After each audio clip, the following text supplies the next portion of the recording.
Монгол улсад сургалтын хөтөлбөрийн магадлалыг дэмжлэх үйл ажиллагаа нь 2003 оноос эхлэж 2004 онд хөдөө аж ахуйн их сургуулийн мал эмнэлэг, биотехнологийн сургуулийн мал эмнэлэг зүй, шинжлэх ухааны техник технологийн их сургуулийн, холбоо мэдээллийн сургуулийн, цахилгаан холбоо хөтөлбөрүүд анх удаа магадлалыг дэмжлэгцээ.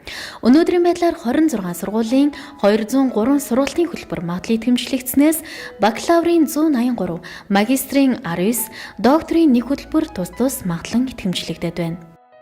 Сургалтын хөтөлбөрийн магадлалыг дэмжлийн шалгуур үзүүлэлтүүд 2010-2015 онуудад тус тус шинжлэгдсэн. Өнөөдрийн байдлаар 13 сургуулийн 43 сургалтын хөтөлбөрийн магадлалыг дэмжлэх үйл ажиллагаа явагдаж байна.